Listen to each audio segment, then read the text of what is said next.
2, 1.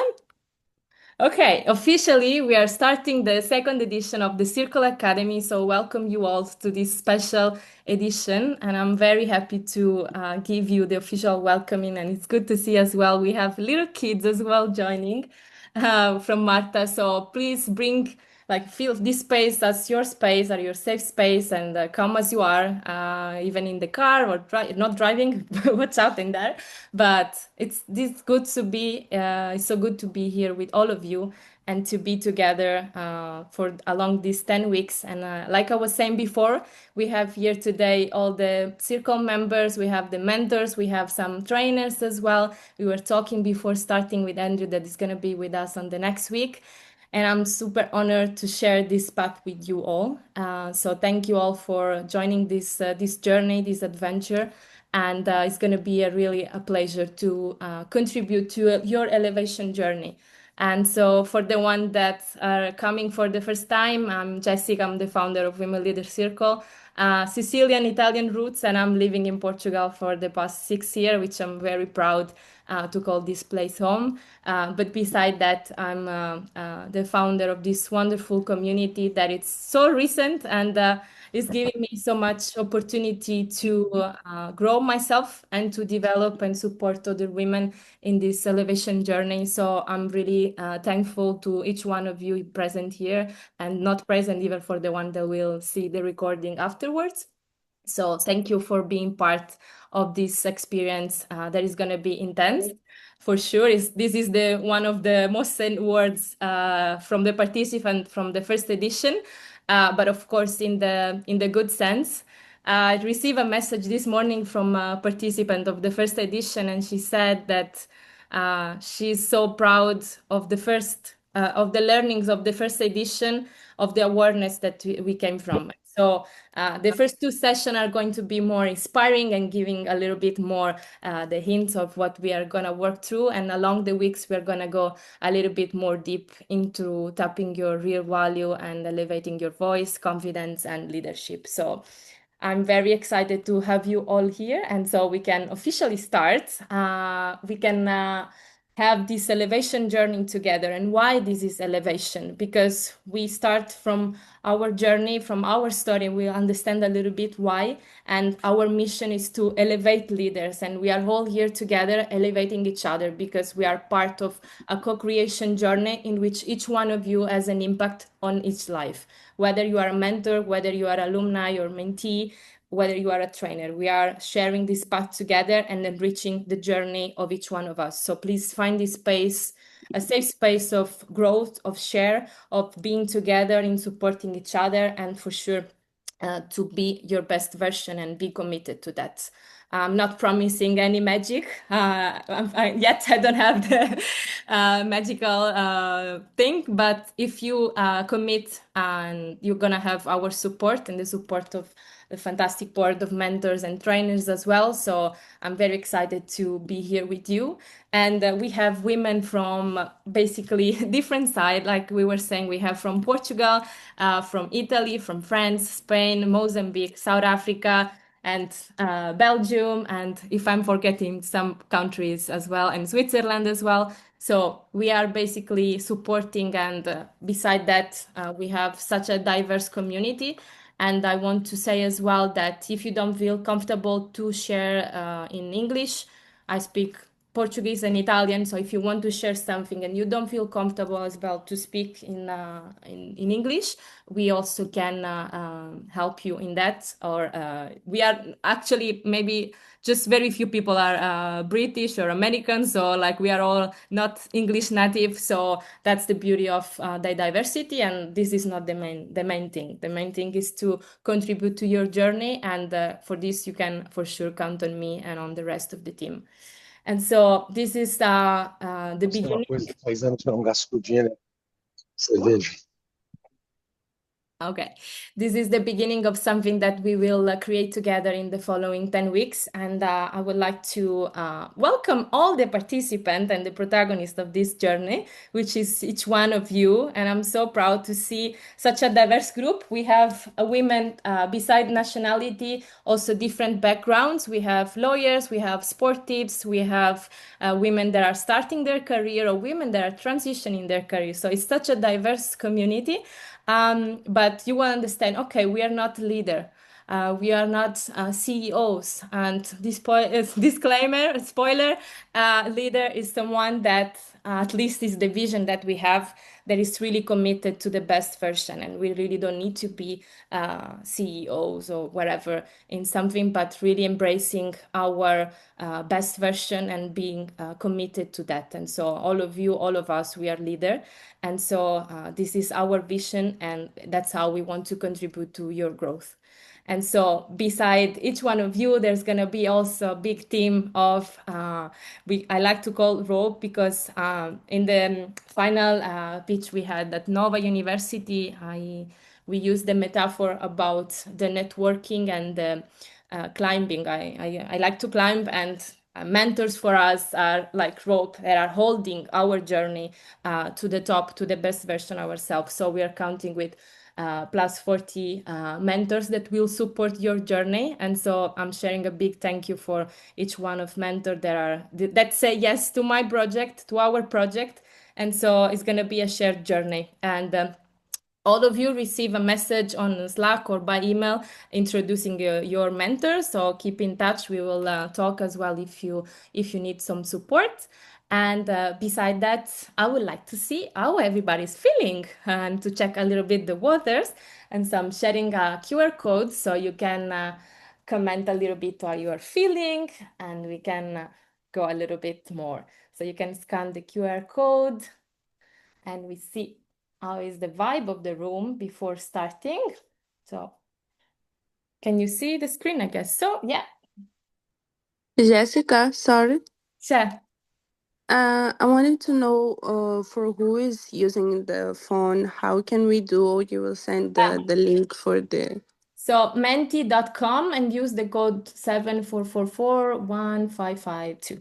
Or I will copy the link here in the chat. Okay. Excited and curious, amazing, wonderful, energetic. Nobody's tired. We are super high. I guess everybody's high, but the excitement is so high that it's um, comparing with the rest of the other feelings. Sleepy. Okay, we will keep the energy high. We have our special guest for today that for sure will wake up a little bit the vibe of the day.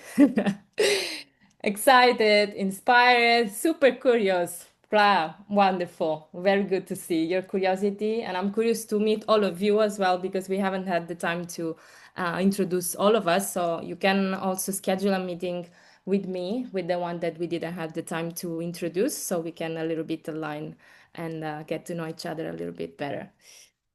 Okay, happy. I feel happy too, very much. So thank you for sharing this check-in vibes. I'm super happy, energized, and it was a long day, but we are also owner of our energy, and so it's all in our mind. And our mind, our thoughts are our action, and our action is our reality, and we can really change our reality and how we react to things.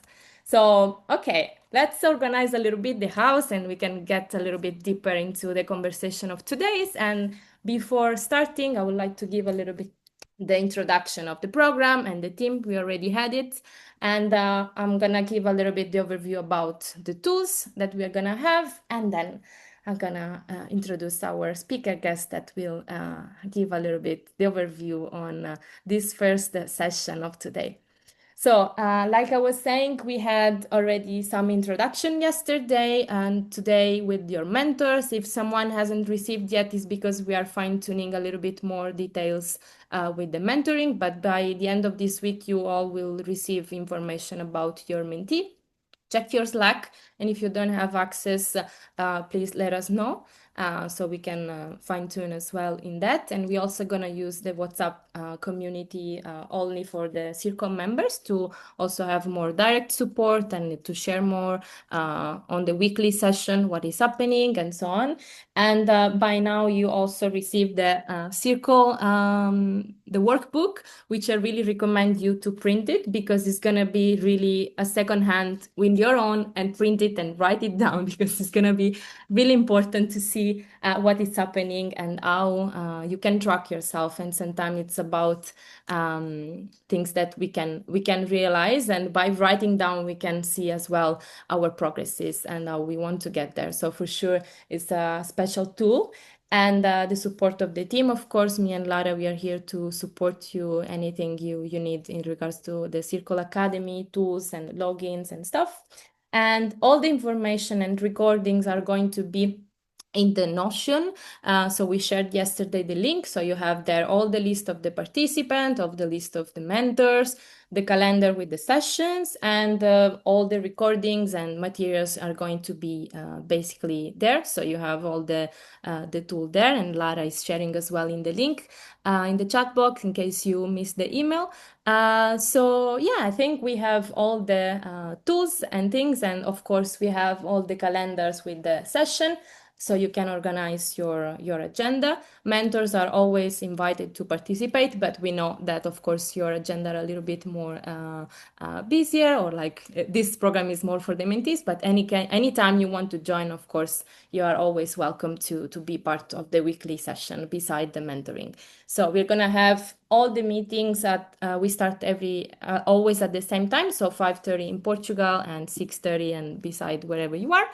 And only next week, so session 2 and session number 8 are going to be on a Thursday. Okay, so please take this note in your calendar so we are sure we are aligned and we don't miss the live session. But anytime, all the recordings will be available just after the meeting, so you can have access to all the sessions basically. Having said that, if you have question, please write in the chat. We can also talk later so we don't miss the focus. And last but not least, we are gonna have a final event in Lisbon, which I'm not disclosing yet what is going to be, but I see Lara already dancing, and it's gonna be fun for sure.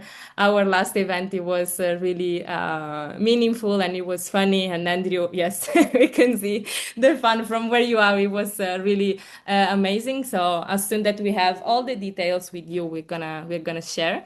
But yeah, book your calendars on the 17th of December. We're gonna have a pre-Christmas or celebration party, and to feel also the energy from the presence. And because it's the beauty of being on the digital is that we can be together in different side wherever we are, but it's also very nice to feel the energy in presence. And so that is going to be our gift and our celebration of the journey that we all go above these weeks.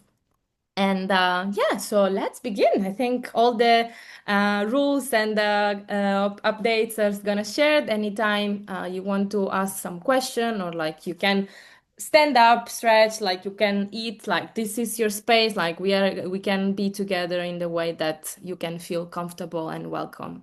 So this is gonna be for today and for the rest of the week. So for sure, this is what we expect. And before that, I want to show you something, and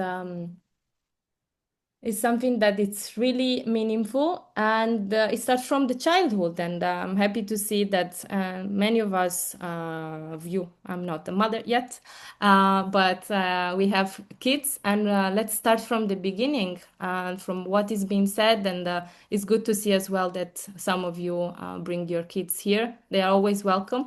So yeah, let's hear a little bit from them. Let's talk about the dream gap. What's that?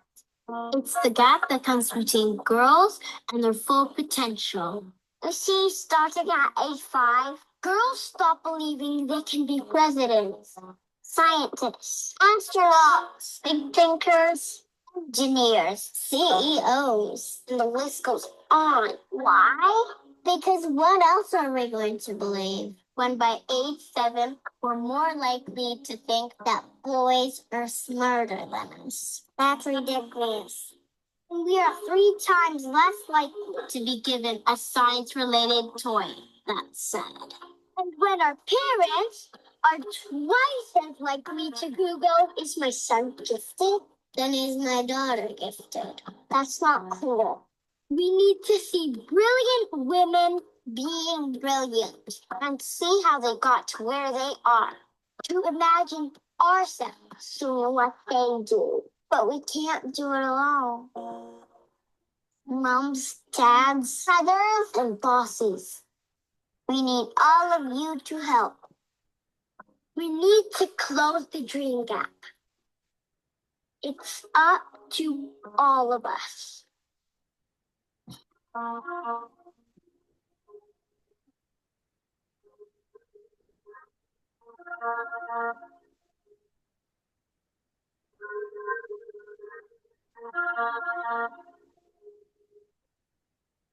Yeah. So this campaign was created by Barbie, and it's about the gap, the leadership gap, or any gap that we have. It's about also financial gap, and it's part of our mission for sure, and something that we want to support. That we can be anything really, and so we start from there. Beside what it's been told us or not, we can really think about who we are and our value and think about also our purpose. So I would like to start with why.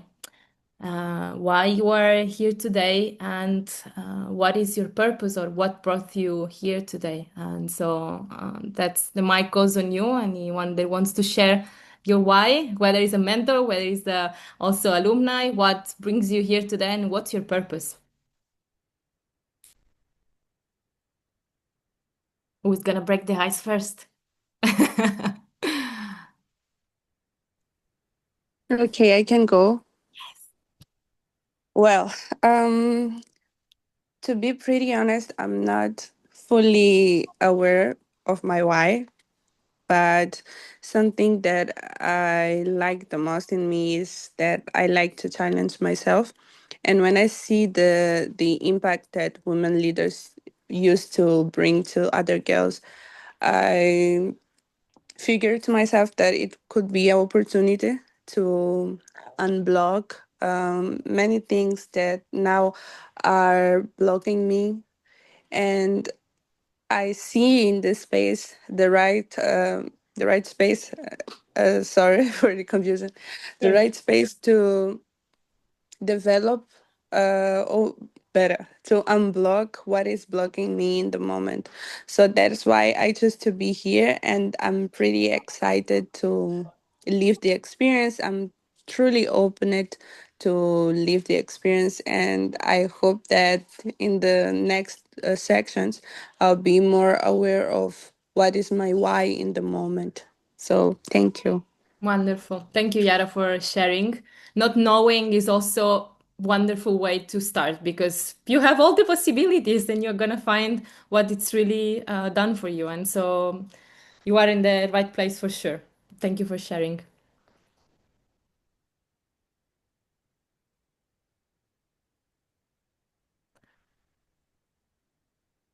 Nobody has a why. Ah. I'm here because I need to I need a sparring partner that help me to find a home for my voice because I spent years writing for others, newspaper, institution, cultural project, and at some point my voice got lost in the process. I had words everywhere, but not real home. And when I become aware of this, I immediately bought my domain, but was in 2022. And the site is empty, is still empty. Because probably at the time I thought I was ready to build one, but I start to overthink anything, strategy, positioning, all the frameworks. This is my daily work. I do consulting for others, but for self is different. Yeah. And meanwhile, I kept evolving. So from 2022, the very first day I bought the domain, mm, my role, my professional role was evolving, and now is evolving still. And probably I didn't catch myself with the storytelling. So I'm too fast for myself in a certain point. So I'm I'm here to have a sort of help to rebuild this home. And I call it home because I don't need just a website for personal branding or an enlarged or a fancy portfolio. I need to own my content and to have a house from which starts and spreads my words in the various channel. Also because in the last years, the trend of the social network is changing. Customers are leaving the social networks. Brands are leaving the social networks. The people that were in the social network are delusional because we expect something different. In a sort of way, mi manca la parola in inglese, stiamo sprecando internet. Wasting internet. Yes, it's a waste of internet. It started as a big agora that have to put in evidence the authenticity and the value, the connection of the sharing, etc. Instead, it become a media, no, a paid media, and so all the users now are searching for a Yeah. new place. So we find the voice. That was the key of finding your Yeah. voice between, because all of us here, we are doing many things, and we are good to do things for others. But what about ourselves? So let's put the focus on what matters most, because without us, we don't have all the rest. So for sure, it's a key. Just Anybody? the last key, because I work on clarity for others and I owe a clarity for myself now, and I have to work on that. Thank you. Awareness of things is the good starting point. So it's good to be aware of what we want to go. For sure, having a direction is gonna help a lot. Anyone else you want to share? Thank you, Laura. Yeah, I would can go as well. Yes, Be, the being review. being an alumni here of the first cohort, and it's really great, as I said, to be here again, and nice to see the familiar faces. My why, my why now would be different from my why that was in when first cohort started, and I think that's a great development.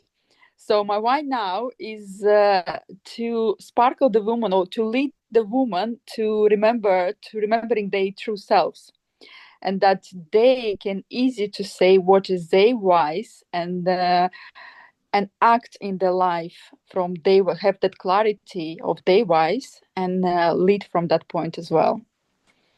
So I started doing it, and I'm really looking forward to this new path, and it's amazing. Yeah. Thank you. Thank you, Lacey. It's good to see you back here and to see that it's a work in progress. As you can see, anybody of us is still working and re-validating what was working and what was not working, and keeping updating and challenging ourselves, and changing things, because we are not a tree. We can move ourselves, we can change vision, we can change ideas, and so we can be in a keep constant improvement. And so you give me, the three of you, the key of why we build this program. And the pillars of this program are basically three elevation skill set, which are confidence, communication, and leadership. And basically, the three of you, without knowing, resume what is going to be the journey of this program. We're going to work more in listening to our voice, our inner voice, and so working in our confidence and finding, aligning ourselves with the values and with our own value, and bringing this voice outside, and so communicating this with confidence and with authenticity, and also be seen, and be able also to lead as well. And so it's a process, it's a circular process, and I mean this is the name also of our project. So it's all happening in there. And so this is what is going to happen. And for sure, we're going to have more time and space for the rest of the participants as well to share. And I would like to remind you that it's time to exactly give value to your voice, your story, and your vision, because we are here all a work in progress, and your story has a value, and you can use your story because it's who you are, and we are all a mix of people and stories and part of our life that really shape who we are. And this can be for sure something that you can start for your personal branding, for your positioning that you want to do in your business or in your work. So it's something that whatever you're gonna be, it all starts with who you are and with your story, with your vision, and with what you want to be seen and heard and remembered about. I have a mission. I remember one of the first participant or the first cohort that shared her why. It was, I don't want to be forgotten or be blurry. I want to be crystal clear. That was her message, our purpose in the meeting that we started, and something that really shaped my mind. I was like, okay, that's something very defined, and let's work with that.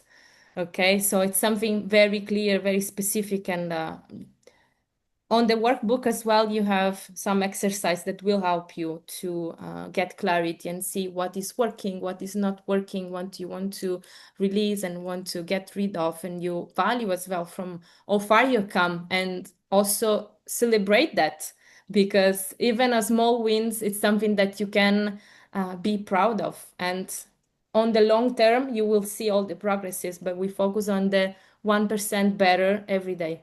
This is actually my own thing, and that's how I develop. And sometimes it's also myself. I'm in this working in process, and there are days that are yes, there are not, but we remember our own self or our own value.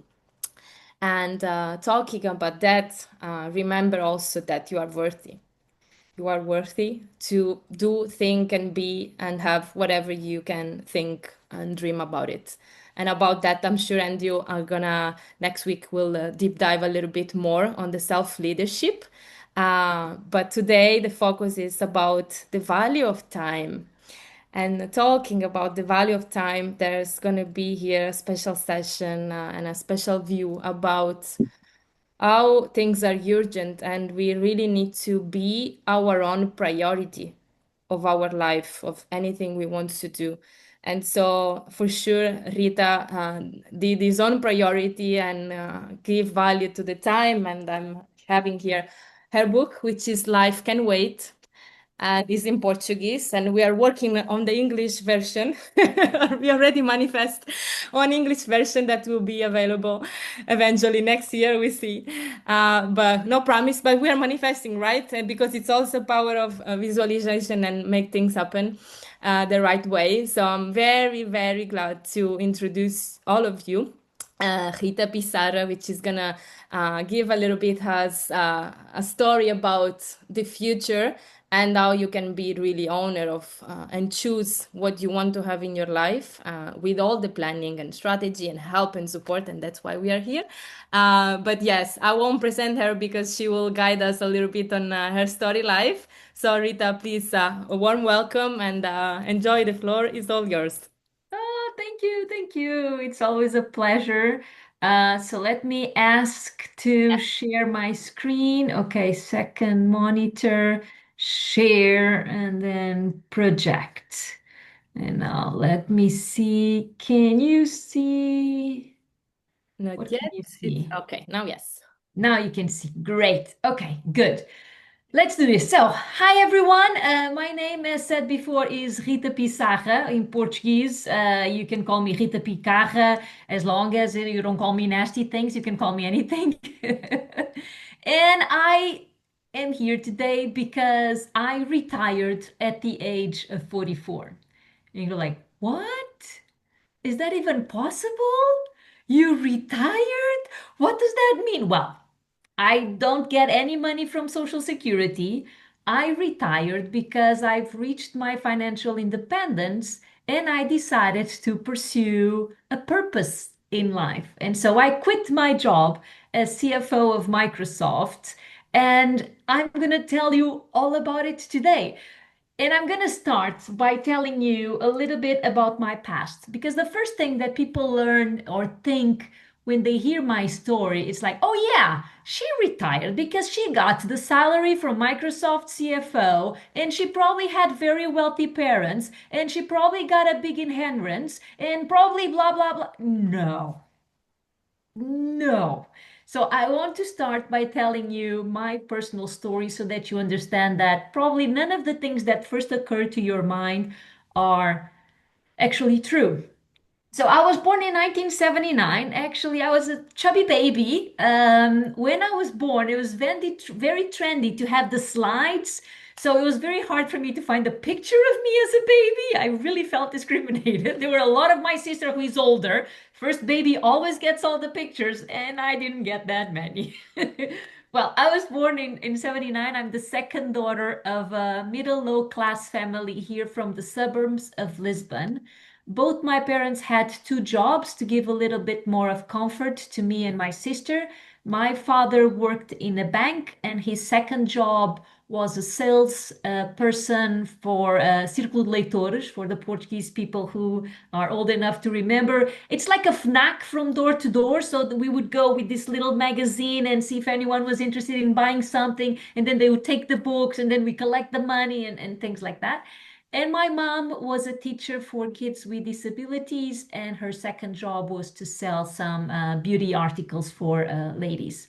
I went all my life to public schools, and it was more or less on the 10th grade that I had this discipline, this subject called TOE, organizational enterprise techniques, something like that, where basically we were learning accounting, debit, credit, and a little bit of importance of money. And I really liked it. I liked it so much that I had 19 out of 20 as a grade at the end of the year. So my teacher came up to me and said, Rita, if you like this so much, you should go and be an auditor as a job. And I'm like, an auditor? He said, yeah, because you're going to work a lot, but you're going to get a lot of money. I was like, yeah, I like that idea. Well, to work hard, we all have to earn a lot of money. I was like, yeah, I want that. I want to earn a lot of money. And it was also very aligned to what my parents were telling me at home, that, I had to have a stable job, a job that paid well, a job that was secured, that would give me a future. So those words from my teacher were very, very aligned to my parents' point of view. So I was like, okay, I'm going to be an auditor. The first challenge to make this dream come true was the fact that I was the first person in my family to attend college. So I had no one to guide me to what university I should attend. So I thought in order to be an auditor, I had to have a degree in auditing. I didn't know accounting was a thing. I didn't know I could do economics or business or management.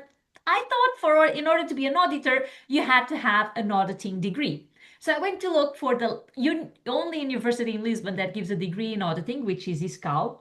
And when I first joined ISCAL, I did an exam. Do you know how much I had in my first exam? Was the grade that I got from 0 to 20? My first grade in school. Do you want to give any kind of no? I had 3. From 0 to 20, I had 3. I even told the teacher, look, my full name is Rita Alexandra Saraiva Piçarra. I'm pretty sure I got that wrong. So shouldn't I have at least 4 because it's 4 names? And he said, no, it's 3. So it was a big shock for me because, I was such a good student in high school, but I didn't study. What I did was I just paid attention in class. So when I got to university, it was a big, big wait. I actually need to study. To pay attention is not enough. But I managed to finish college, and then I did exactly as my teacher advised me to. I applied for the big 5 auditing companies. Back then was before the case and row. I applied to the 5 big auditing companies, and I got into 2 of them. I chose Deloitte. And so I was super excited. I'm here in Deloitte. Now I'm going to work hard and I'm going to earn a lot of money. Well, I worked hard. I started every day at 8 a.m. and I probably finished almost every day at 3 a.m. non-stop for 4 years. And so at some point in time, I was getting home to my parents' house, and I put the key in the door, and I opened the door, and my mother was on the other side. Let me raise for this. My mom was on the other side like this. It's like, Mom, I was working. I wasn't with my friends. I was working. And she said, Rita, this is not life. What are you doing with your life? You're working too much. You're killing yourself for what? And I'm like, it's my dream. You know what? I'm moving out. So I got all my pennies together. I asked for a loan in the bank and I moved out of my parents' house. I bought my first apartment and I spent all my money to the extent that I didn't have money for furniture.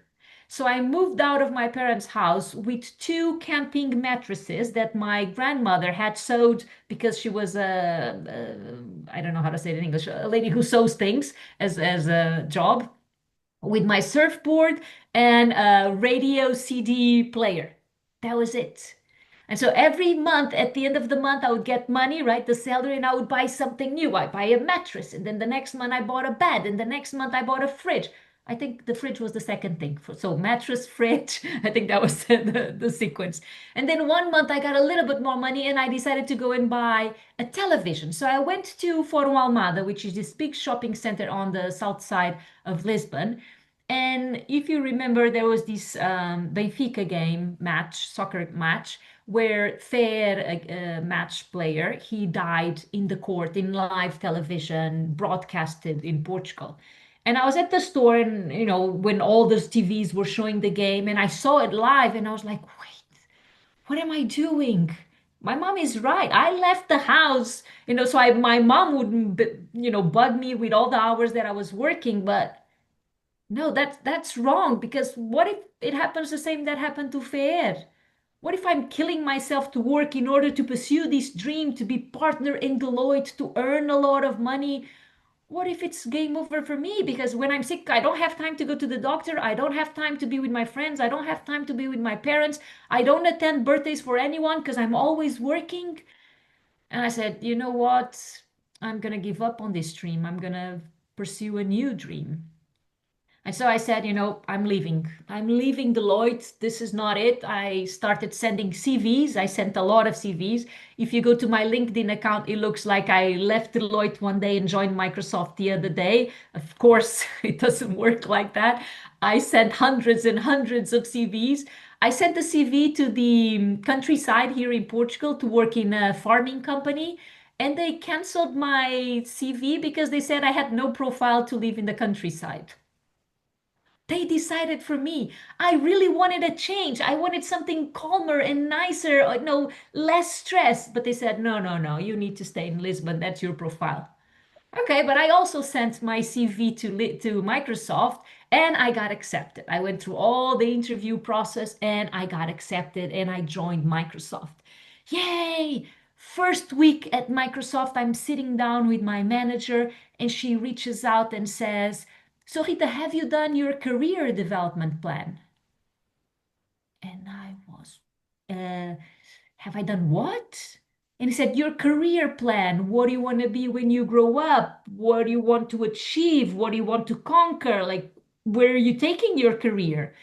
And I said, that's a nice question, super nice question. In Deloitte, I wanted to be partner, right? As the teacher said, that's where the money is. So I want to be partner, which is the biggest thing you can be in Deloitte. Here in Microsoft, I have no idea. So what's the biggest thing you can be in finance? And she said, looking at the 26, 27-year-old with a smile, like, oh, the biggest thing is CFO, right? Is finance lead. I said, well, that's it then. If that's the biggest thing, that's what I want to be. And she was like, I said, well, I'm not saying I'm ready right now, but I'm going to put it in my career plan and I'm going to work towards developing all the competencies that I need in order to get there.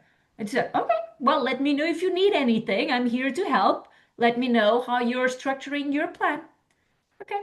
So I left that meeting and I asked the CFO back then if she had time to talk to me. And so I sit it down a couple of days later, weeks, I think. I sit it down with the CFO back then. I said, Fatima, I want to be the CFO of Microsoft Portugal one day. So I need you to tell me what are the competencies that I need to develop in order to be able to be ready to apply to get the job. And she gave me a list of like 20 things. Synthesize the complex, strategic view, and manage people, business acumen. It was a list of like 20 things. Okay. So all the roles I did within Microsoft, I started my career in Portugal, went to Seattle, went to Paris, went to Brazil, went to Miami, went to Madrid. All these roles that I did and all the special projects that I volunteered to participate was with the intention to get all the competencies that Fatima told me that I needed. And then I corroborated with other CFOs because time changed, then AI and all those things. So I needed to keep my list updated. And when I finally managed to develop every single thing that was on my list, the job opened, I applied, and I got the job. I was 38 years old and I got nominated CFO of Microsoft, my dream job. Crazy! I also got married and I also have a kid, a 13-year-old girl. And if I finish my story here, you probably think, wow, this girl, she can get anything she wants. She was born with her beep towards the moon, as we say in Portuguese. The true thing is that a lot of things that were not so good also happened in my life. In 2006, 1 year after I joined Microsoft, it was actually the anniversary 2 days ago. So October 13, Friday, I got the worst phone call that I believe anyone can get. My father passed away with a heart attack and he was 54 years old. And you can imagine how dramatic that was for me because there's 2 days of my life that I have no recollection of what happened since Friday the 13th to Monday. I don't know what happened. My brain just completely fogged. I have no recollection whatsoever. What I know is that when I came back to my senses, I decided that I wanted to be the CFO of Microsoft. Of course, I was very ambitious, but I had a deadline. And my deadline was by the age of 50. Because if it happened the same thing that happened to my dad, and I would pass away with 54, when would I have time to do all the things that we postpone for when we're retired, for when we have time, for when we get to it? So I said, you know what? I'm going to try my best to be the CFO to get the dream job. But by the age of 50, I'm going to retire. I'm going to stop working and I'm going to pursue other things in my life. And this is super nice to say, right? But we need money, right? The truth is that I need money to live because we live in a society where money is needed. So hand in hand with my career development plan, where I was developing the competencies to get to that dream job, I started doing a financial plan, a plan that included three things. The first one I already knew, which was to take care of money. Because I come, as I told you, from a humble family, so I always knew the importance of money. I knew how to control my money, and I had a very clear understanding of when the money is coming out of my bank account to where it's going. The second thing, which I did also, was to save money, to live below the expectations, right? Oh, she gets this money, so she's gonna have this house and this car and this, and and you start living to show off things. So I always tried to live a very minimalistic lifestyle and save as much money as made sense for me. But I was in need of the third one, which my parents could not teach me because they didn't know, which was how to make money work for me, to learn how to invest. So I did what everything, when everyone does, when we need to learn something, we study and we read books and now we listen to podcasts. Back then we would listen to interviews, which wasn't podcasts, and we hear people talking and we go to conferences and we acquire knowledge. So I started learning about stocks and the stock market and real estate. And I started doing all these investments. I would save money and buy stocks. And I would save money and the stocks would value and I would buy houses. And so when finally all these investments and all this learning started to give me a passive income, it's the proper name to call it. I don't know why it's called passive because it's a lot of work, but when your actives, when the assets that you bought actually generate enough income for me not to need the salary of Microsoft, I said, well, I can actually leave because I don't need Microsoft salary anymore. When I left college, and all of you, if you left college already, we sell our time to a company, to an organization in exchange of a salary. And now I didn't need Microsoft salary anymore. So I wanted my time back because it's the most valuable asset that we can have is time. So I went to Microsoft and I said, you know what? 18 years. I've been doing my dream job for 5 years now. I am so beyond grateful, but I want out. I want to leave. And it takes a lot of courage to leave your dream job and your dream company and the status and the position and all the things that valuing it or not comes with the package. But I said, I want out. And they said, okay, after a little bit of negotiation, they said, okay, you can go. You need to stay 6 months to pass on the task to someone else. And then I started talking to people who had already retired, some in early ages, some of them at the age of legally retirement. And I got really scared because most of them were telling me that they got depressed after they retired. And that was very puzzling for me because I had been preparing for this moment for so long. And suddenly someone was telling me that I was going to get into depression. Why? This is all that I've planned. This is what I aimed for. This is what I conquered. What do you mean I'm going to get depressed?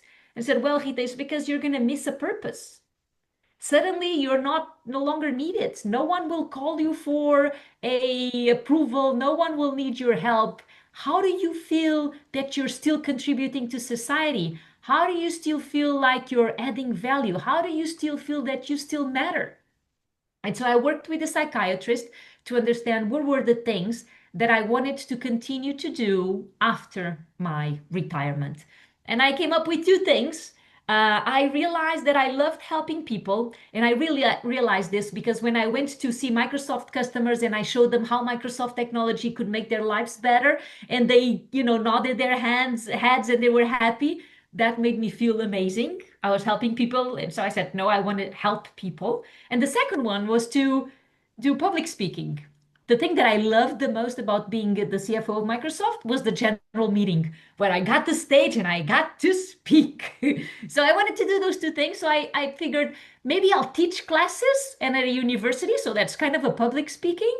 And the second one, I'll probably do volunteering with the Liga Portuguesa contra o Cancro, so with the Portuguese non-profit organization to help people with cancer, because my mother passed away a couple of years later than my father with cancer. I said, okay, so I have my plan. I had my last day at Microsoft, general meeting, everyone standing up. I got this best gift, which is an ovation, everyone clapping, and I was crying my heart out. I went and I left, and I had the best vacations that you can imagine.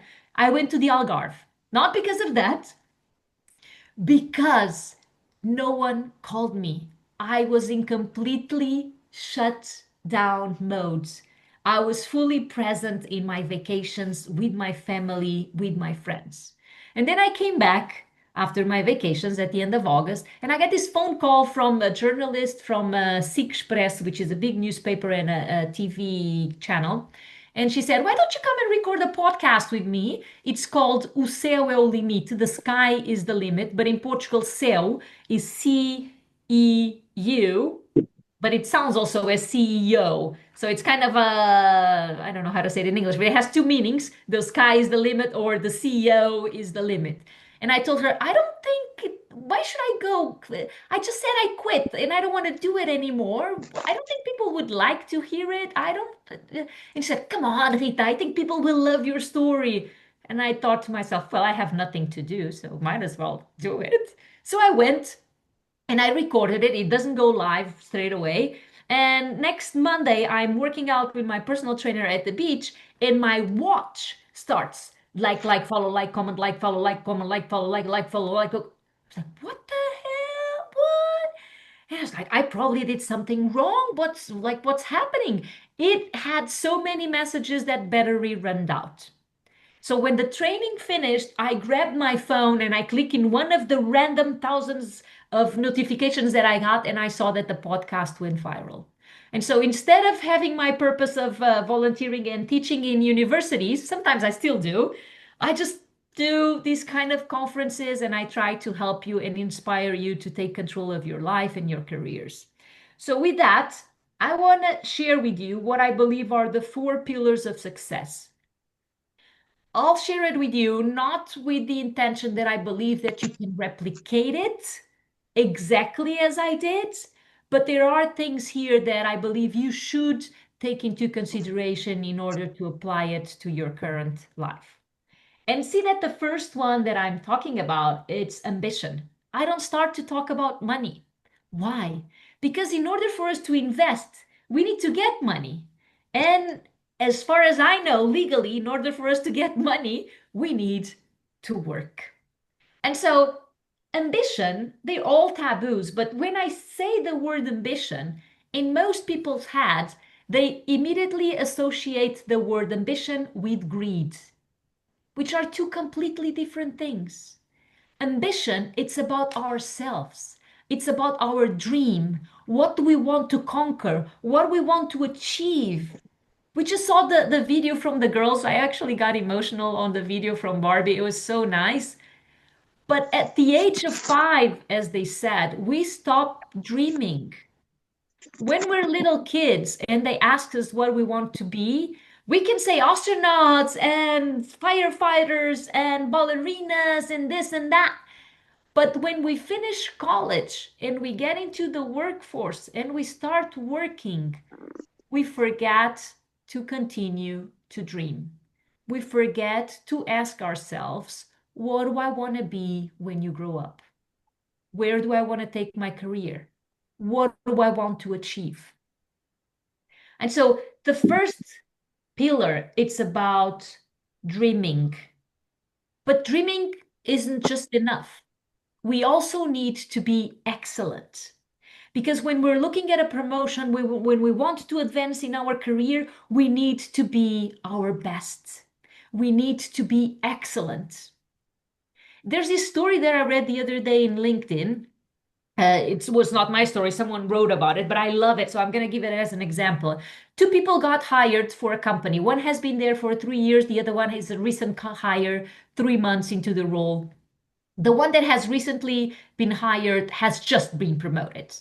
So the one that has been there for 3 years goes up to the manager and says, hey, I don't get it. I've been here for 3 years, no promotion. The other person just got in and gets a promotion.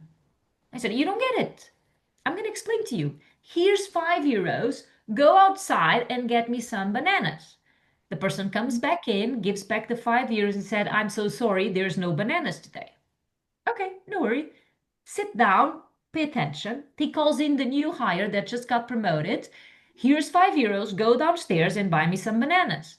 And the new hire comes back and says, look, I'm terribly sorry. Unfortunately, there's no more bananas today. They still have oranges, kiwis, and pears. But if you give me 5 minutes more, I got the phone number of the provider, the vendor of bananas, and I will call him and understand if he has provided any other store nearby that I can run to and get the bananas for you. But I will need a couple minutes more.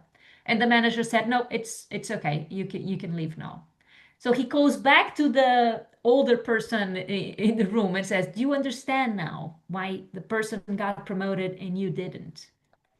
And for me, the key message that I always tried in all my roles is that it's not enough to do the minimum. It's not enough to do the average. We always need to stand out. We need to go beyond. We need to be the one that gets the phone number of the vendor of the bananas, even though it was not asked. But if we want to solve problems, if we want to have impact, we probably need to go beyond.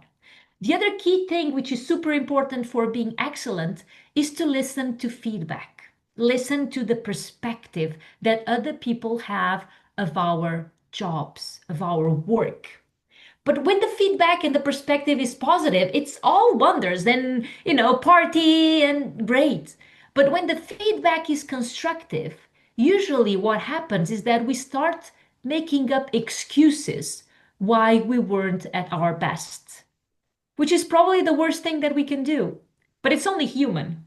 What we should do is to listen to what the other person is saying. If it's not clear, to ask for examples so that we can go back home and reflect on how we can do better next time.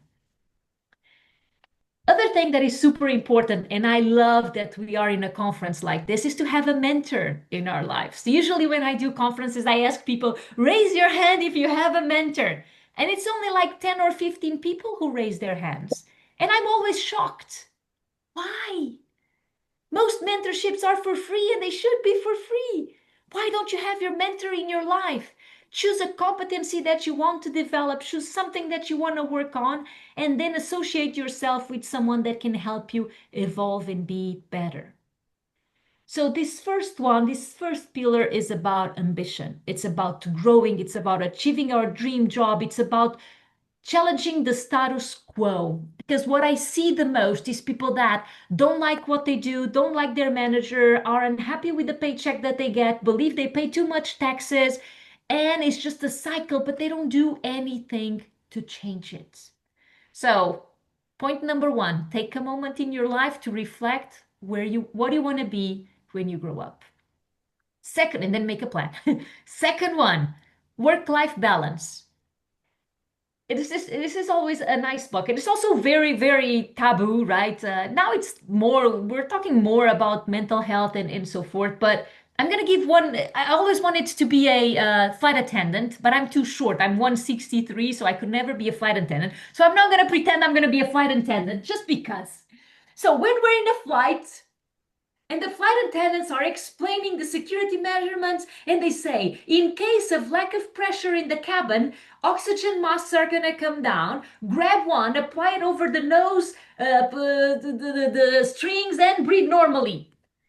To whom should we put the oxygen mask first? Any suggestions? To ourselves. Yes. That's what they say. But what do we do in reality? Especially the ones that have kids. We first put it in the kids, in the other kids. If the husband is on the side of us, we will put it in the husband. And if the flight attendant is not paying attention, we will put it in the flight attendant. And then at the end, if we're still alive, we will put it in ourselves. And that's how our brain works. Because we're women and we like to help people. And if we see someone in need, we will help the other person. So for me, work-life balance is about putting ourselves first, making sure that we're taking care of ourselves. Ciao. There's these three buckets that I usually, it's an exercise. I didn't invent it. I did this in some random Microsoft training. I think there were 4 buckets, but I lost track of it. I do 3 buckets and I love them. So what is this exercise that I do every day, every morning in my head? I'm still usually laying down in bed with my eyes closed, like pretending I'm still asleep before someone, can you tie my shoelaces? Or can you do a ponytail? Or So I think to myself, first bucket is me. And I ask questions like, how am I feeling? Am I happy? Am I sad? Have I been eating well? Have I been exercising? Have I laughed a lot? Have I had fun? And then I go to the second bucket. And the second bucket is the family and friends, because friends, the really close friends, are the family that we choose. And I ask questions like, have I spent enough time with my daughter? Have I spent enough alone time with my husband? Do I have time for my friends? Or is everyone there to support me when I need them? Am I there for them to support them when they need me? So how's that going? And then the third bucket, it's the work. And here we usually tend to ask questions in only one direction. We ask questions like, am I in a company that pays me a salary that I feel comfortable with? Am I in a company that will help me achieve my dream job? Am I in a company that is helping me grow and develop my competencies? And then we need to ask questions on the other side. Am I being a good employee and living the values of the company in order for the company to be successful? Am I an employee that lives the mission of the company and serves as a role model for everyone else? Am I giving my best to make sure that the company generates more impact? Because it's a lot give and take, right? If we want to be successful, we need the company that we work for to be successful. And based on the responses that I do of these three buckets, I understand which one is more out of balance. Because when we think about work-life balance, it's not about being balanced every day. I don't know everyone who is balanced every single day. If you know someone, please introduce me to the person because it's a genius. For me, it's about making choices. It's about establishing non-negotiable priorities. There are some days where I need to focus on myself. There are some days that I need to focus on my family. And there are some days when the workload was so high that that was it. But I knew, if it was budget season, if it was forecast season, it was a lot of work. But I had to make sure that I would compensate in other following days. Okay. So work-life balance, it's not about being balanced every day. It's about making priorities. It's about making sure that at the end of the week, at the end of the month, we made the right choices for us, for our family, and for our work. The third pillar that I want to talk about, it's about financial planning. Of course, it's my favorite. I love finances. But again, finance and money is a taboo. We don't talk about money. We don't ask how much it costs. We don't talk about money at the table. Money is dirty. If something is really expensive, it says price, ask for price, or in Portuguese is preço sob consulta. Like you need to ask if you want to know how much it costs when it's really expensive. And this is crazy, right? Because we live our lives and money is part of our day-to-day life. So it's very strange that we don't talk enough about it. Let's do a quick exercise. You know how to raise your hand in the reaction thing? So there's a heart at the bottom of your screen with the reaction. I think it's there. Raise your hand if you know how much you spent in food last month. Or if you don't know how to raise it, just raise in the video. I'm looking at a lot of people. Okay, you can lower your hand. It's always around 10, 15% of people. And this is crazy because if we work 40 plus hours to get a salary, how come we don't dedicate 1 hour to understand where the money is going to? We're not Kim Kardashians that goes like that with money. No, we're not. So we need to understand where our money is going to. That's the first lesson about financial planning. Go back. There's a lot of tools that can help you. Just take out all the money bank movement accounts and understand every single euro that got into your bank account, where did it went? The second one is to save money. And to save money is different from not spending money. Okay, imagine you're going to Zara or Massimo Dutti or whatever brand of clothes you enjoy, and you buy this shirt and it's in promotion, and instead of 40 euros, it costed 30 euros. The 10 euros of difference, it's not saving. It's money that you didn't spend because you spent 30, you didn't spend 10. Why? Because you didn't need the shirt. We only use about 20% of the clothes that we have in our closets. So we don't need to buy more. So the second part is save money. Live below your expectations. In Portugal, we use a lot of an expression called eu vivo no limite das minhas possibilidades. I live in the limit of my possibilities. And it's crazy because if we're living in the limit, that means that all the money that we got is all the money that we spent. It's wrong. We need to save. So we need to live below where we could to save money. And then the third one is, oh, there's another one, sorry. Then when you start to save money, you need to do something called an emergency fund before you start investing. An emergency fund is 6 months of expenses. So you know already how much money you're spending per month, multiply it by 6. That's how much you should have in your emergency fund. Why should you have an emergency fund? Imagine you have a car, you have an insurance that only covers the third party. You bump the car, it's your fault. Who is going to repair your car? The emergency fund. You travel to New York. It's winter, it's slippery, it's ice, you fall down, you break your leg, you need to go to emergency room in the US. Good luck. Who's going to pay the bill if you don't have insurance? The emergency fund. Okay? You get fired from your company. You have no severance, you have no unemployment subsidized. You need the emergency fund. And then finally, you're ready to start investing. What is the best investment that you can do in your life? Any ideas? Any suggestions? Knowledge. The best investment that you can do is in knowledge, in yourself.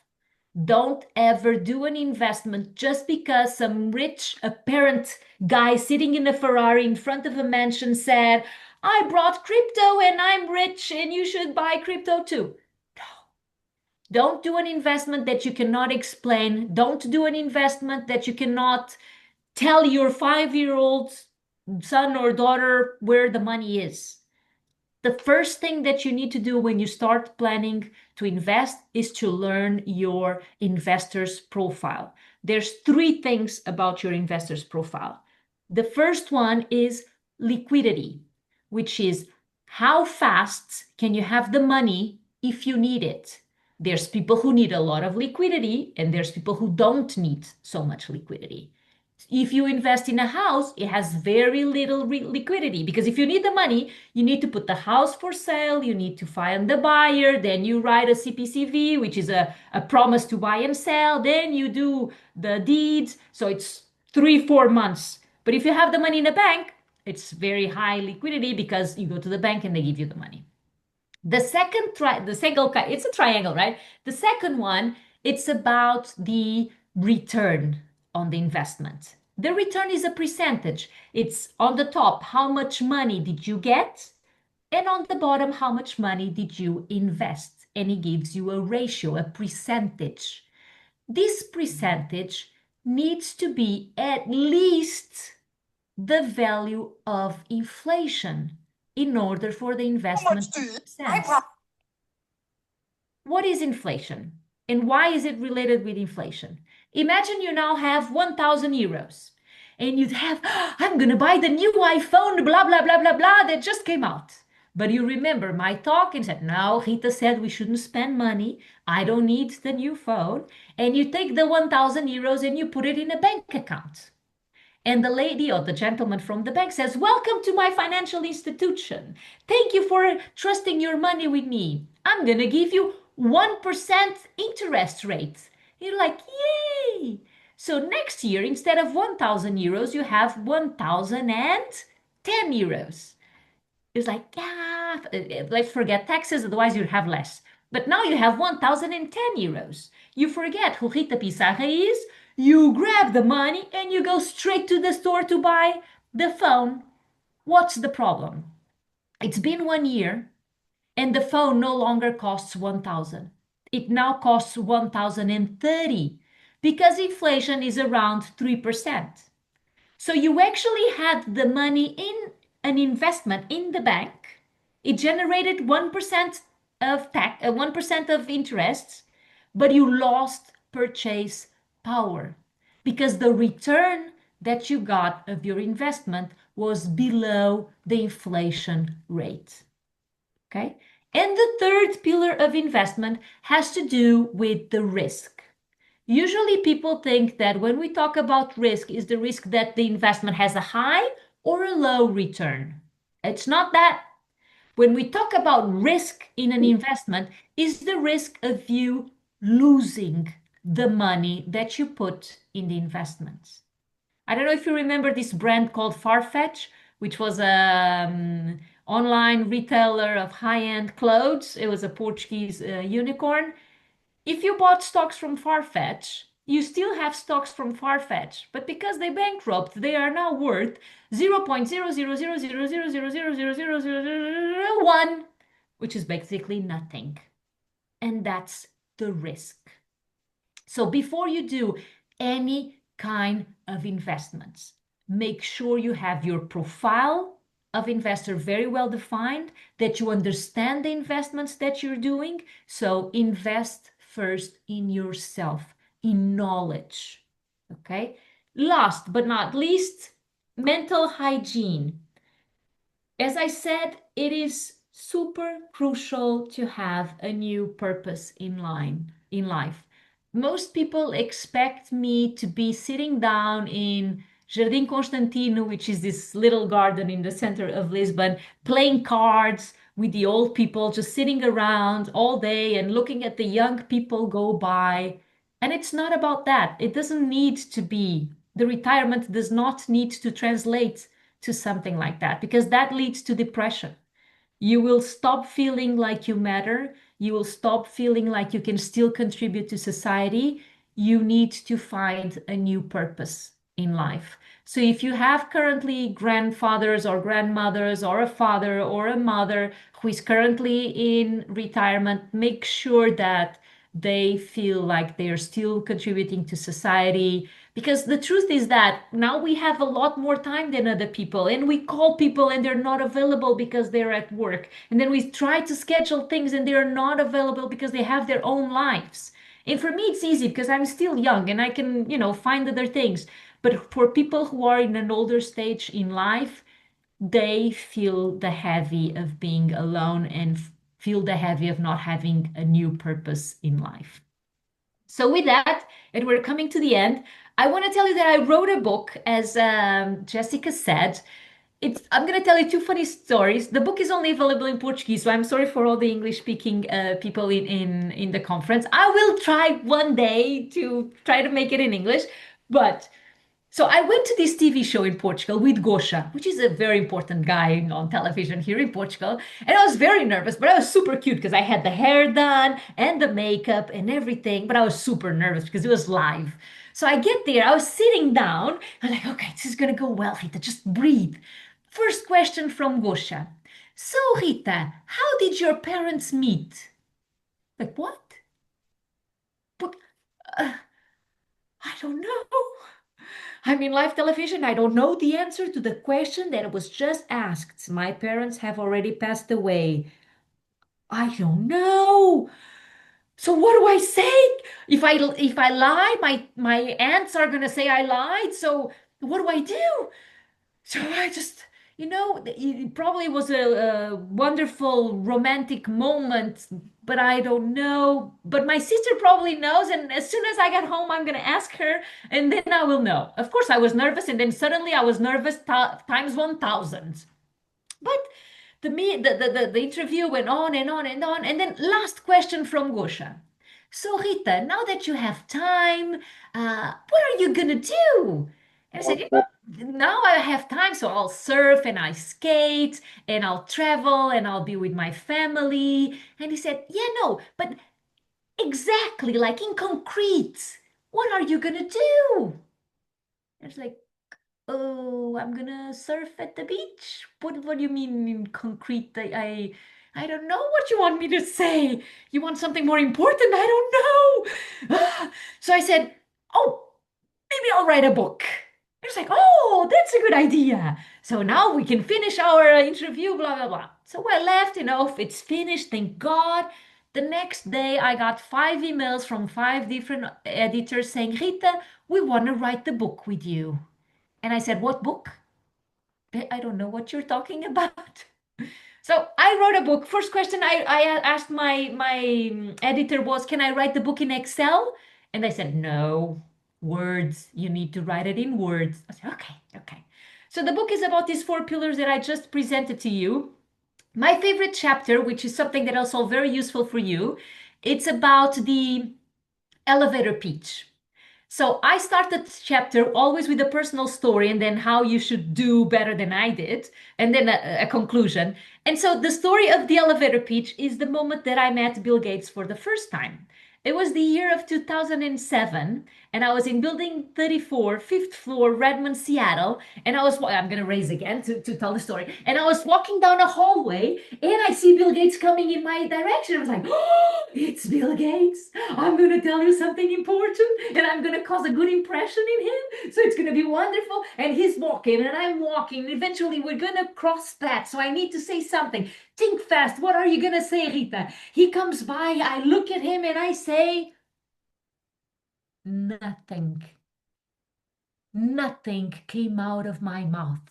So he looked at me and he went like, and he continued to walk. And probably he thought to himself, the quality of people that we're hiring right now, this is terrible.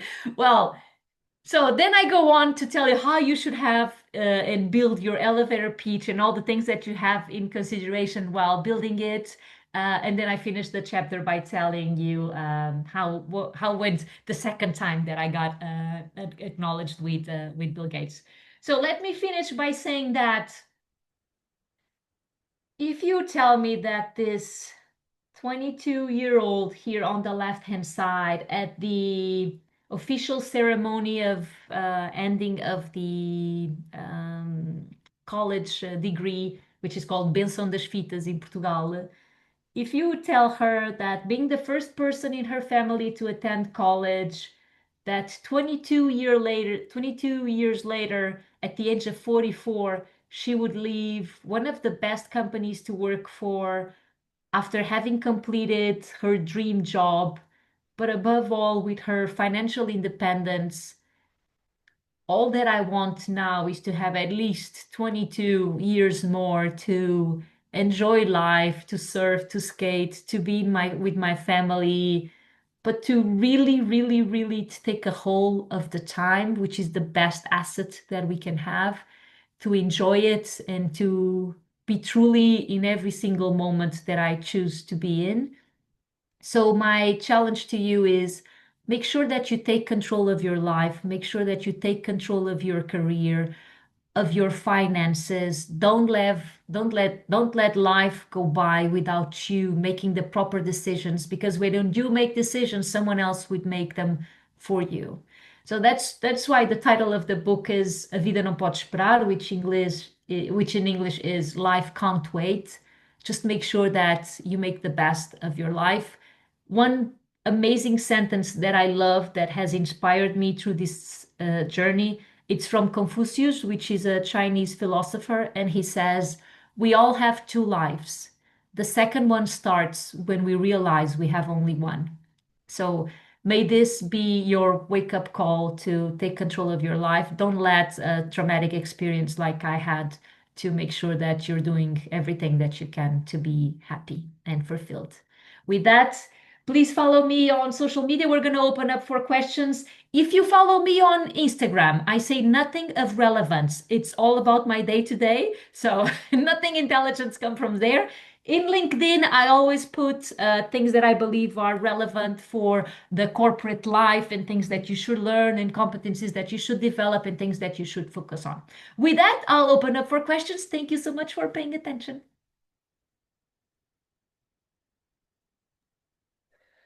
Thank you so much, Rita. What a journey. It's for sure something that it's inspiring, and I was reflecting here on my key takeaways, and I would like also to open the mic, and this is your opportunity as well to ask questions, because it doesn't happen every day that you find a woman that is retired at the early age and is living the life in a simple way, because maybe My reflection is that from the social media, what we expect from people that are retired is like living the best life and things. And on the social media, everything can looks like dreamy and everything it's so shining, but we really don't know what's on the backstage of our stories. And thank you for sharing a little bit more of your story, because it's not about what we do and what we want to do, but who we are. And for sure, and we said this before, our story is something that it's really part of who we are and who we want to be, and believing in that. So for sure, Rita believed in that and worked hard. And it's not, we have the saying in Italian, which is non è oro tutto quello che luccica. So it's not all gold, all that is shining. And so we really need to be excellent. And thank you for this reminder, because sometimes we are so used to be in the medium, into the average of doing something, and we want to be excellent, or we want to have the best things, and then we struggle, we are frustrated in why we are not getting in there. And this check-in question of, am I doing good, am I doing enough? And sometimes this can also be a struggle when we are doing our best and we don't get there. And in the long term, as we were telling before, it's something about celebrating also little step and check in. These three things that you mentioned, Rita, for sure are something that we need to acknowledge daily, how we're feeling with ourselves, with our family, with our job. So yeah, thank you for sharing, and I would like to hear some impression. Yes, Sarah, please. Well, first of all, it was an amazing, motivational presentation. Thank you very much. I'm really, really impressed. I felt all the energy, even though we are online. So it was amazing. Thank you very much. Very inspirational. We are basically peers. I'm just a few years younger than you, but basically we're the same age. I would like to ask two very quick questions for you. When did you start? Because I took a screenshot, not to forget. I believe I'm ambitious. Work-life balance, yes. Mental hygiene's fine. It's the financial planning that is a bit messy. So my questions are, when did you start saving, if I may ask you that? Of course. And where would you suggest saving money to a 40-year-old lady like me who has 3 kids and an online company? So where should I concentrate Okay, good. my finances? So I started investing more seriously in 2006 when my father passed away, when I realized that I wanted to have enough money to retire and that I needed something to generate money for me instead of a salary. So 2006, it's when I started. Before that, I had like a pension plan here and there. I now have 6. But I first started 2006, and I started by buying Microsoft stocks because it was the company that I worked for. So it was the one that I understood the most about. Then I moved on to the competitors, right? Because I knew where they were being successful and where Microsoft wasn't being successful. I believed in my company, but I also saw that they were growing and their strategy looked good and strong. But it was all about, for me, learning and studying and hearing a lot of interviews. As I said, it wasn't podcast because back then there were no podcasts. It was a lot of interviews. There's this investor that I love. It's Warren Buffett. Warren Buffett. I like him, and I really do. And he says things that I believe are very, very smart. He says you should only invest within the perimeter of your knowledge. Right? If we don't understand something well enough, we shouldn't invest in it. So whenever, he has a lot of stocks from Coca-Cola. And I was like, why does he invest in Coca-Cola? So I went to learn about why is Coca-Cola a good deal? Like the stocks are never evolving. But I'm like, oh, but they give like 4% dividend. Oh, that makes sense. But what's the dividend? Let me learn about what's dividend. And so for me, it was always this, and I'm a very curious and competitive person, right? So for me, It's always about, okay, let me understand this and that and da. And it's never too late to start. Of course, starting the youngest is the best. You want to have that snowball effect with the compound growths and the compound interests. Um, but the best timing to start investing was yesterday. If you didn't do it yesterday, it's today. So I can't have you I can't give you a recommendation, Okay, because then of if it course. goes wrong, you go like, oh, but you No, no, no, no, said. no, no. But Of but course for me, not. it's always think about those three things that I said. Okay. First, did the emergency fund. Please have an Yep. emergency fund. I wrote that down. Then start small. That's the recommendation that I can give you. Start small, get a feeling of it. Like, what is it to buy a stock? Let me buy one stock to understand how it is. And then I buy another one, and then Okay. another one, and then you grow and you feel more confident. Remember that buying one stock, it's being the owner of the company. So think about it this way. Which company would you like to be the owner of? Okay? Because it's a very little small little thing, but you're still the owner. So if they get profit and they distribute that profit, which are the dividends, you will get a little bit of it. So I first, before I start investing in any stock whatsoever, I think about, so what are the products that they sell? Mm-hmm. Do I use them? So no, I don't use them because I don't have a necessity for it, but it makes sense in the market overall. Then maybe it makes sense for me to buy a couple of stocks for them. And that's how it goes, okay? But remember to always invest in something that makes sense for you Of course. and diverse, okay? Don't put all the eggs in the same basket. Diverse investments, okay?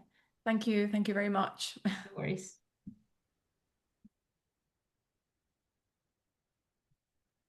Okay, and we have Marilia, and we also have a question in the chat from Laura, which is a lot. We need another talk for that question, but we can deep dive a little bit more. Marilia, please. Hello, can you hear me properly? Yes, Yes? very well.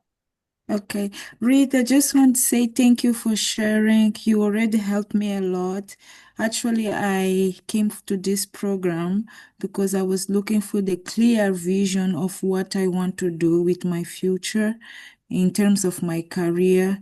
I am an accountant and I enter in this journey because I also uh, my aunt in the past was telling, if you are accounting, you're gonna earn a lot of money. And I start to do accounting. And then I realized that it was giving me a limit because I love to work with people. I enjoy helping other women. And in the accounting firm, you are limited. You are more in the account looking for the numbers, and that's it. And then I decided to do my economics and finance for development. Look at acting like I can transit for other way, like other jobs. But your first job always push you for the same thing. And then after doing my master, I start to work in the same thing. And by listening to you, I realized that this is what I really want. I want to have like a clear vision of what I want to do and what I enjoy doing, something clear. I think I want to ask you if we can say that the mental hygienic, it's also to have a clear vision of what we want to do with our future. I don't know if you Yes, understand. no, I understand. I understand. Can you hear me? Yes. Yes, yes. Yeah, look, how I'm going to structure this. For me, the mental hygiene is about the purpose, right? Is Okay. uh, feeling fulfilled. I Yeah. always lived a life where I was the good girl, right? I was the one getting the good grades. I was the one doing the things that people told me to. I was the one, because, for instance, I have a very artistic profile. I love to paint and I love to draw and I love to sew. I just have my sewing machine right in front of me. I always love to do this artistic handwork style things, And my parents always told me, no, no, no, no, there's no money there. There's no money there. So you need to go and work in something that, provides. And so for me, it's about associating the purpose in what we feel like it's our joy, interior joy, Yes. Yeah. to give back to the world. Okay. For instance, what I see is that people who are nurses and doctors and teachers, they already have those two things, right? It's their joy, it's their passion, and they were able to convert it into a job that they feel the purpose and they feel fulfilled. And for me, the two things were never combined. So if you can do it on the first try, it's amazing, right? It's amazing. But for me, it only came as now I call it my second life now. Yes. Just to I'm gonna turn on my light because it's getting very dark. Let me just. yeah. Okay. Yay. Just to finish, I was just saying that sometimes for us it's a little bit difficult, especially when you are in the good position, like the other ones are saying, like, oh, you have a good job, but you don't feel that joy, and you are looking for something different that maybe you have to start from the beginning. So what do you suggest on this type of situations that you are looking for something different that for others maybe it's their dreaming, but for you it's not your dream?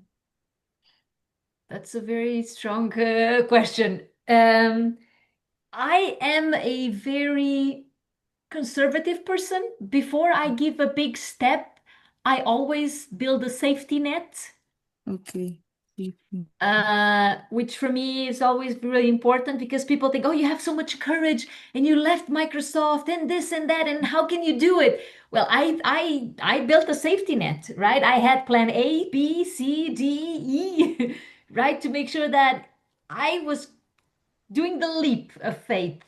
But if I fell, I knew that I was falling too far behind because I had my plan B, C, D, E. So I had all those nets that would kind of catch me if I fell. So for me, I can't tell you just move on or don't go.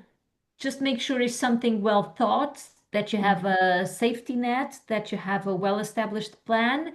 And if you can do the two things on the side at first to kind of Yes. see if it has legs to walk, as we say it in Portuguese, I think that would be the best. Okay. Thank you. Thank you No for worries. yeah. Thank you, Marilia and Rita, for the answers. We have one of the question from Laura, which I will read the first one, Okay. which is basically when you stepped away, and this is very important because it's about identity.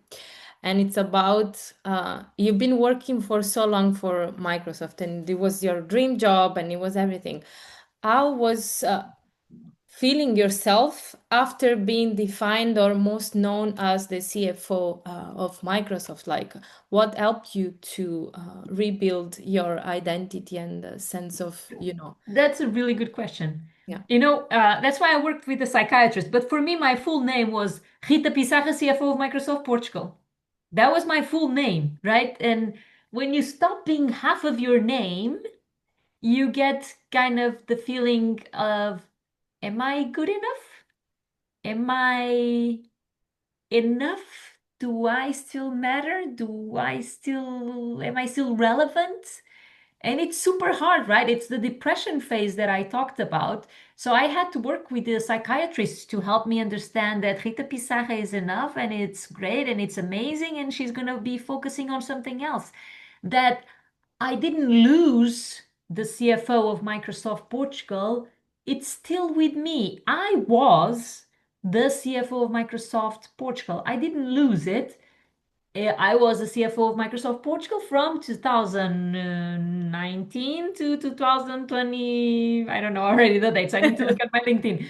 But for 5 years, I was, and it's still part of who I am. And it helped me build my personality and it helped me build to arrive here. But when you leave a company that where you worked for 18 years, where you achieve your dream job, you feel like it's like a dating breakup, like you're breaking up with your fiance. It's like you're going part ways, and there's this longing There you miss a portion of yourself, but eventually we move on and we understand that we are enough, and there's other things, and there's other motivations, and there's other things that will um, put a smile on my face and get me going.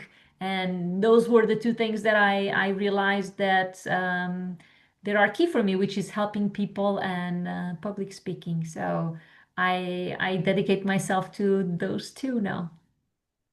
Which lately then becomes part of your storytelling as well. And we are going to Yes. cover that in the last 4 weeks with Sonia.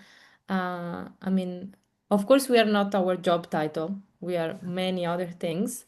But Uh, it gets what, fused. but what we do is still part of the things we support or the things we contributed in. And so it's just a matter of maybe, and Rita is doing this amazingly, finding a way to integrate things in a way that things that don't define us but are part of who we were, and we are in different cycles and we are different version of ourselves Yes. in the times, and so it's in finding the balance in integrating these things. Thank you, Rita. No worries. I lost the Thanks order. a I lot. think it's Chiara now. If we have more I think questions. it's Yara. Yes. Mhm. Yes, so thank you. Rita, I'm very touched with what you shared. And it's something that Jessica said now that the problem is that most of the people, including me, likes to put their value on titles. For example, being in your case a CEO, a CFO of Microsoft. For me, it was being a president in an international association, although voluntary. But when you think on losing that position, you lose The a little bit of status. yourself. Yeah, a little bit of yourself because you used to put your value on the positions. And that is a problem that I'm facing now. Uh, I shared with Jessica something that is making me feel like sick. I'm telling sick because sometimes I really get sick because I think I overthink a lot. Is that since from the moment that I became a mother, I had to open I had to leave most of the things I was doing in the moment, and now I'm not finding the same girl I was before being a mother, and I'm having troubles on finding myself again.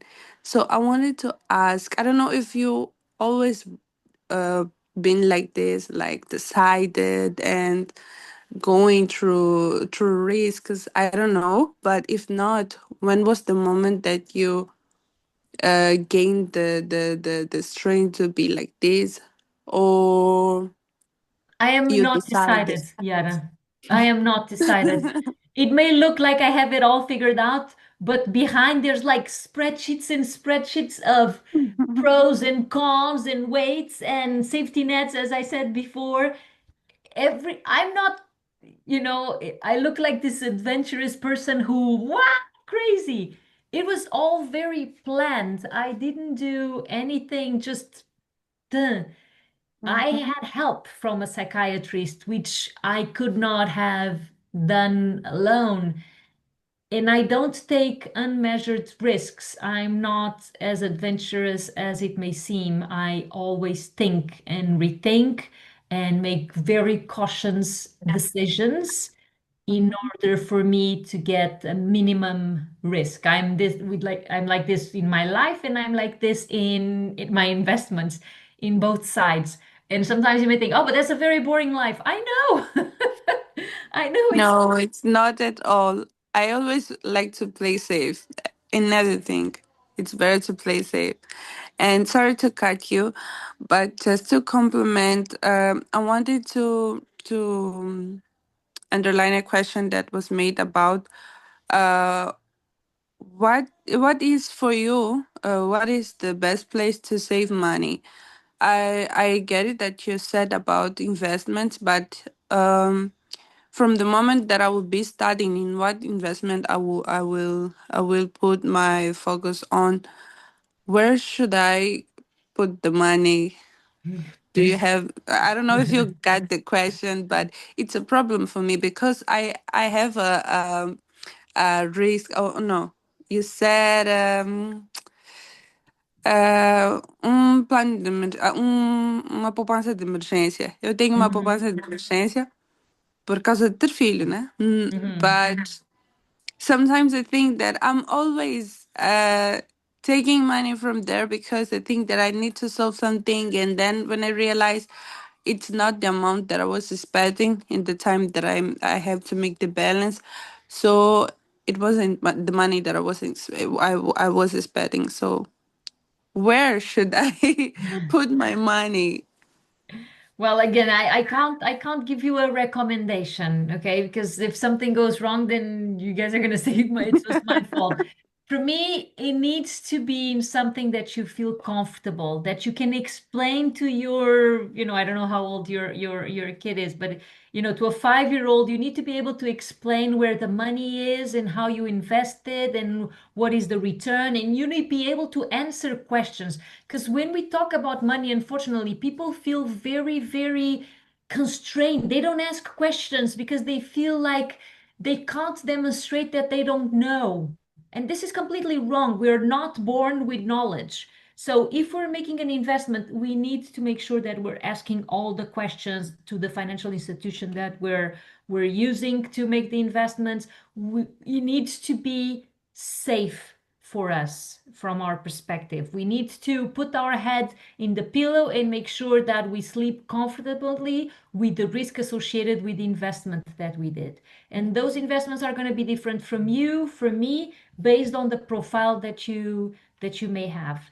So, as I said before, my main recommendation is make sure you have a diverse wallet of investments and make sure that you start small and that you understand. As Warren Buffett said, only invest within the perimeter of your knowledge. For sure, Thank you. thank you for your question, and Rita for the answer. For sure, it's something that we cannot go specific. This Q&A is more about, like, for that we can have a specific masterclass, and one of our mentors, she's also expert in finance, and we can give this to the community. In January, we have some bonus class that we can go over for sure. One question that comes from the chat, which I think it's really relevant, which goes, girls, here we are talking about mindset and understanding how we can, like, for the details we can go a little bit further, but I think we can take the opportunity of having Rita here to understand a little bit more what it's the mindset that takes you to a decision. And so, for example, we have a question here from the chat from Martina, I guess. Yes. And it's more related to family, because family is something that it's we are hereditating is the correct words. You understand me. Yeah. We got the baggage from the family of mindset and how to manage money, or how to manage family, or how to manage work and things. And so how was it for you? And the question from Martina is, coming from a family that used to live such in a normal life from paycheck to paycheck, how we can take off the fear of having this related to money. She's 24 years old and has an emergency fund, but she's always feel that he has to make more income and find way, and she has the fear of losing. And for instance, acting in something in stock option, but she's feared, like how we can break free from family mindset that are different, or something that we fear of. Yeah. Look, how do we lose fear, right? We usually fear what we don't know. We fear the knowledge. I'm afraid of the dark because I don't know what's there. And I'm 46. The way we lose our fears is to gain knowledge and understand what we're doing and get confident. That's how we lose our fear. So, as I said before, the emergency fund is super important to have. Don't touch it. The emergency fund is there for an emergency. You need to then save other money to invest. Start small to understand how things go. You're talking about your stock options. Buy one. Buy one stock option if you can of a company that you feel comfortable with and understand how is the market dynamics. Read books. There's a lot of books that you can read about investments. If it's a published author, it's probably good to read. Don't just listen to any podcast there. It's there on the internet. There's a lot of people who want you to buy 500 euros finances course. Don't do it. Don't. If they want 500 euros to explain you something that should be for free, it's strange. So don't do it. Really buy books. Connect with the authorities within your country. In Portugal, CMVM, which is the legal entity for regulation of the markets in Portugal, they provide investment courses for free. Today, Doutor Finanças, which is this company that helps you negotiate your mortgages and your insurances, they are also giving a free investment in literacy and financial literacy course for free. So there's a lot of courses that you can do. Start with the basics. Don't be scared to acknowledge that you know nothing. That's how we start. Because if we start with an attitude that no, I already know, and then we don't know, that's the worst thing. So start with the basics. There's this book. Mine is better, but no, you should read mine first. Then the second one that you should read in Portuguese, and I'm sorry again for the public, for the English speakers, this book called Escola de Finanças Pessoais is from these two girls, Andrea and Tanya, and this book has the six or nine classes of finances, personal finances that you should have had in school, and we didn't have them. And so it will teach you how to read a paid slip, how to understand the taxes that you're paying at the end of the year, and small, like things that it's the basics. And then there's this other one called, sorry, I have a lot of books in my, there's this other book from Pedro Santos called Aprender a Investir, Learn How to Invest. It's a little bit more dense, so better to go through the other two before, and they will give you a lot of information for you to learn how to invest. Yeah. The thing that it's relevant here is there's no shortcuts. If you want a shortcut to start investing, you're going to do an investment that someone told you to do, and it's probably not aligned with your investment profile and with your needs. Okay? There's no shortcuts. You need to learn. It's the best investment that you can do. Yeah. Thank you for sharing. I didn't know those books. One that really helped me is The Millionaire Mind from Ecker, which is something that it goes beyond, goes more in the mindset beside the practice. And this also is very good one. It really helped me a lot. Yeah. And No, on the mindset, there's a lot of them. Yeah. On the mindset, there's the Babylon guy, there's the rich guy, poor guy. There's sure. a lot of them on the mindset. But the thing is, okay, fantastic. I already am on the mindset, but how do I start? Right? And these ones is for you to start. Yeah. Mine That's is on the great. mindset also. It has a little bit but of. I was reflecting on the question about the fear because this is related to anything. And on the things we're gonna see on the following weeks about confidence, it's like, okay, I'm afraid to quit my job or I'm afraid to do something. It's completely fine to be afraid of something we never done before. Like we don't born knowing things. We keep learning, and the more we practice, the more we are confident. And so this is in finance, this is in public speaking, this is anything. And so, yeah, start small, but start, I think is the thing. And then we have question, Jenny, please. We are trying to find a balance between all questions because it's a lot, but yeah, hopefully it's being useful. So I really love the bucket on the morning, the tip of the buckets, because it's really nice to think. We don't have enough time to stop and to think about it. So to do it on the morning like an habit, definitely I will try to do it because I think it's really a good check habit. And what I wanted to ask you is about investments. what do you think are the better uncovered skills that we should have in investing? The best skills that you should have while investing.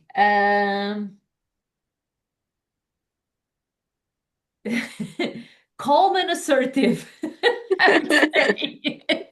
Look, what's the worst thing that an investor can do is when the stocks are going down, not because of a misperformance of the company, but because of something worldwide across economy, recession, whatever.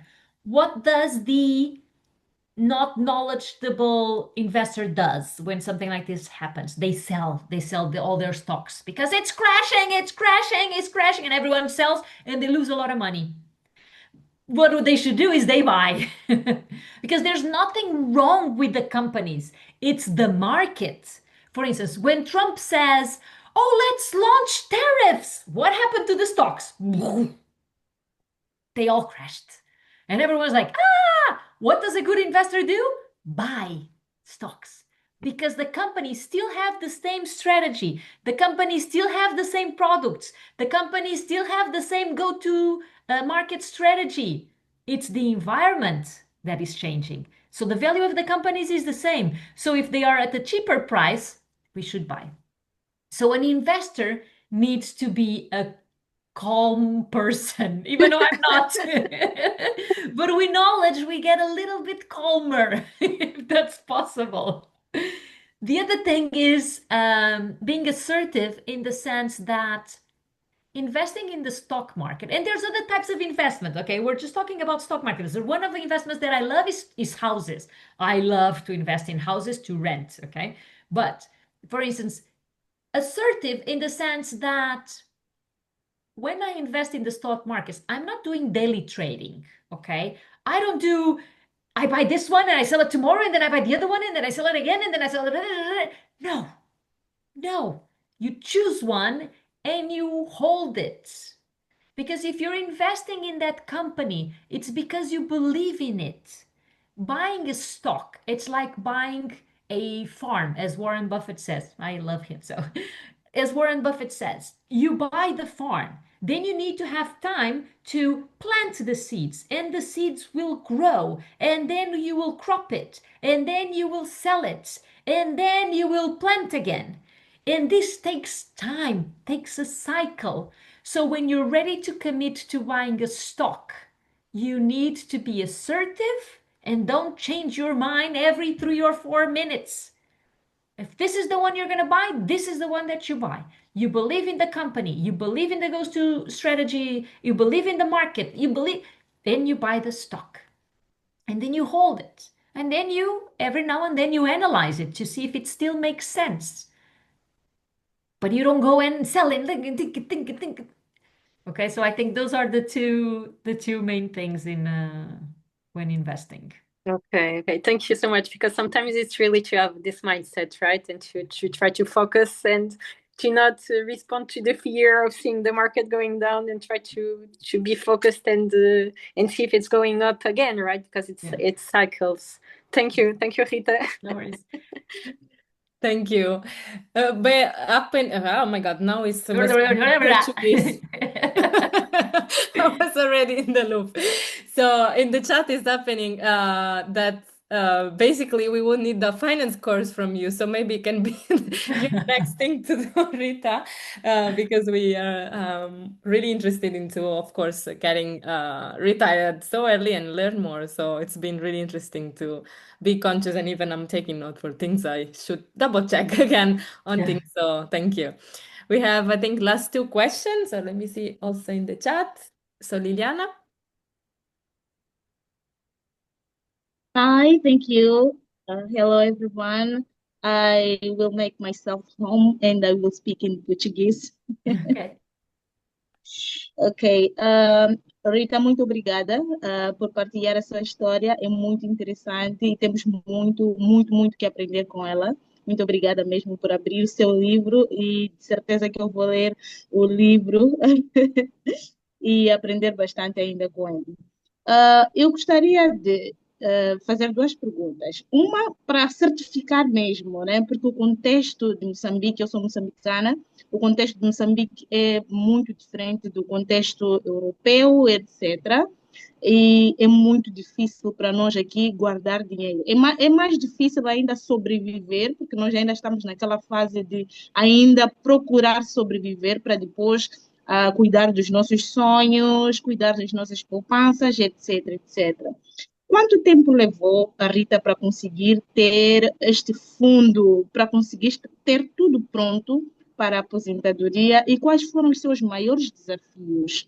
Né? Obviamente que serão diferentes dos nossos aqui, mas é importante nós termos noção deles para, enfim, tentar adequá-los e perseguir os nossos sonhos, ainda que seja difícil, não é?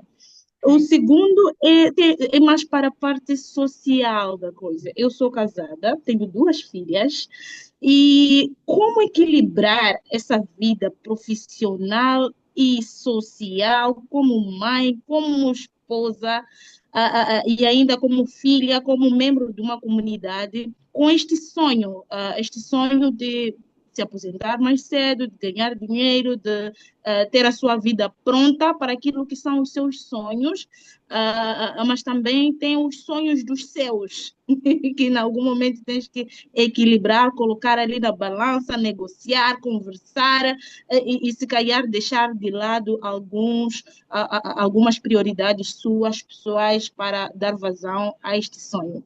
Então, essa é a minha questão. Ok, so that's responde em português, Jéssica, No, e no, depois you tu can traduz. reply in English. I'm translating in the chat, and I believe Liliana will understand English. And I'm just translating the Yes, I question will. in the chat. Thank Okay, you. can I reply in English, Liliana? Yes. Yes, you can. Thank you. Okay, good. Okay, good. So, oh my God, my brain collapsed. The first one was about when did I start investing? And the context in Mozambique is different from the one in Portugal and the one I lived in. So, I started investing in 2006. So it took me 17 years to reach my financial independence. You're talking about context. Of course, Mozambique, I was just in Mozambique at the end of last year. It's completely different. I understand that, of course. But I also come from a humble family. My first salary was less than 1,000 euros. That's why the first bucket in my presentation is called ambition. Because if I stayed in my first job and I didn't want to evolve and I didn't want to be excellent, I would probably be still at the 1,000 euros mark, which puts me at 12K per year. I look at some of my colleagues that went to college with me that got completely, they didn't progress, they didn't do a career plan, they didn't try to evolve. They're still at their 30K per year. So the first thing is, it doesn't matter where you are now. What needs to be top of mind is where do I want to go? And how am I going to go there? And who can help me to get there? And that's the mindset. I know the money is short now. Even if you probably know where the money is going to and what you're spending every euro or every escudo. Não, that's Cabo Verde. Em Meticais. Moçambique é Em meticais. Moçambique é conectado. Meticais, acertei. Even if you know where every metical is going to, the first thing, this is a scale, right? If you put money in, if it's not enough, the balance is never going to be balanced. So you need to get more money in.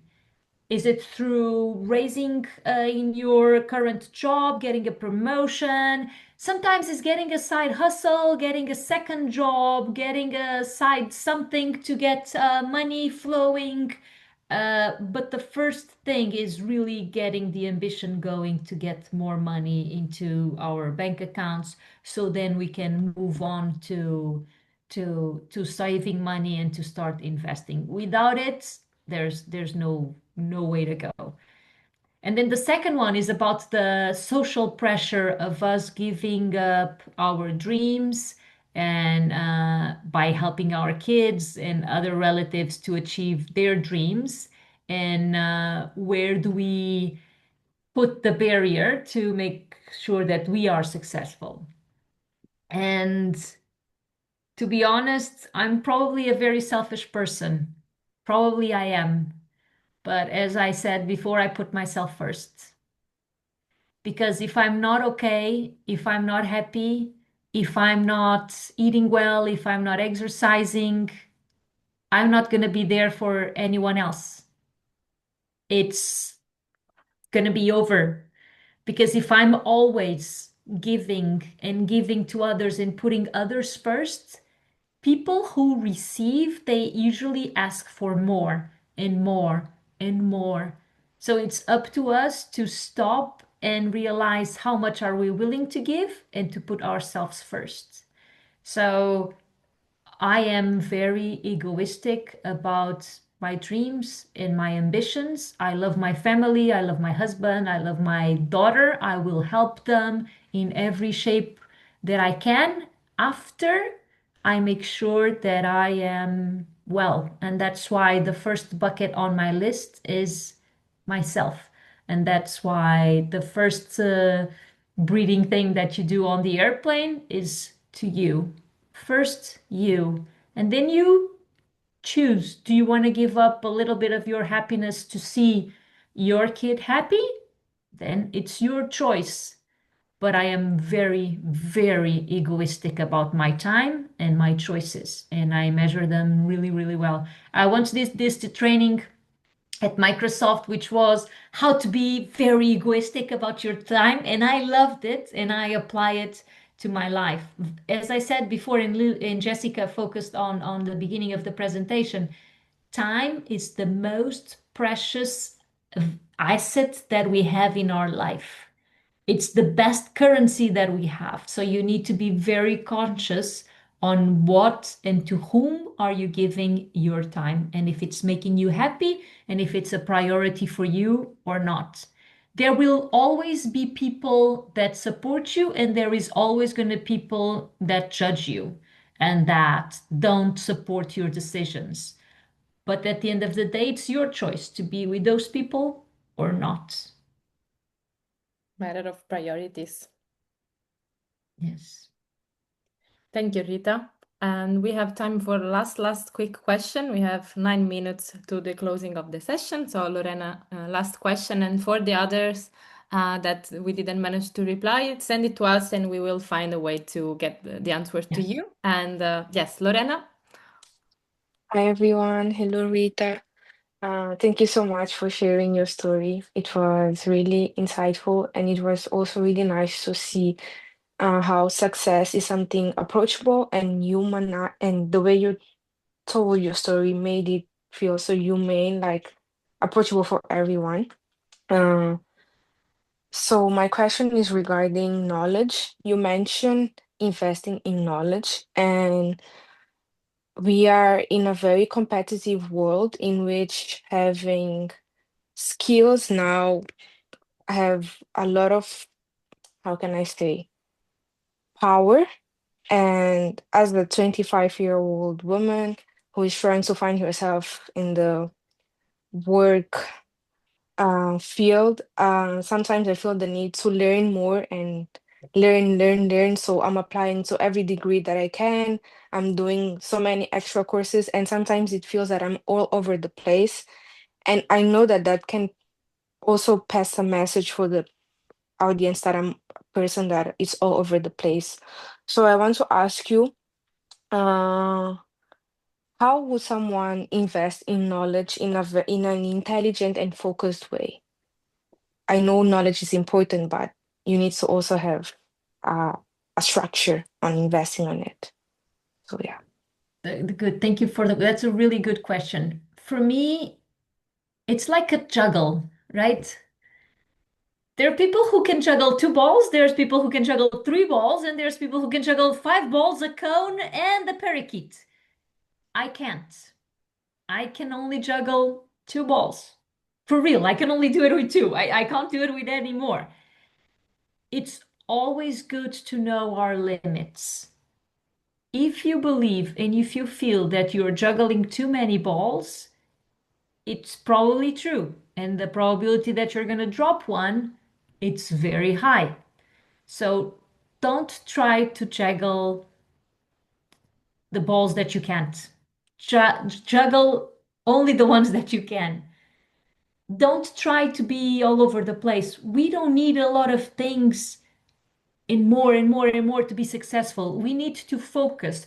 Try to do end to end. Grab one thing and do it and follow through. You're going to feel more accomplished. You're going to feel like you have achieved something, and you have. Try to prioritize things in your life that make sense for you and not try to get all over the place. Make a list. If you have your career development plan, you will know what are the things that will help you to get further. Do one at a time.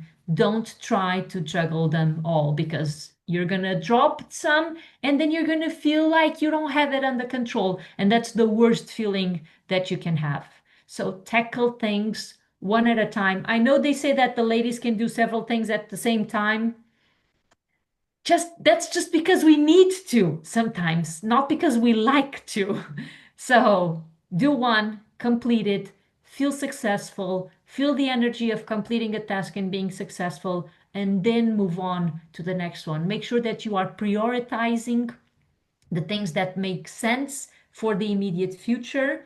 So kind of break it into buckets. I need to do this now. I need to do this. I'm planning to do it in the future.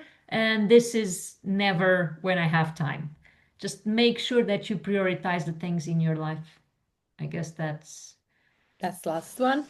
yes. And so about priority, for sure, it was a great session. Thank you, Rita, and thank you everybody for the question. I think we had like a deep overall on many things. Actually, wasn't expecting to have more on finance and stuff, but we want to know the magic and the secret, of course. And thank you as well. We have here in the chat people really thanking you for your time and for your energy and smile.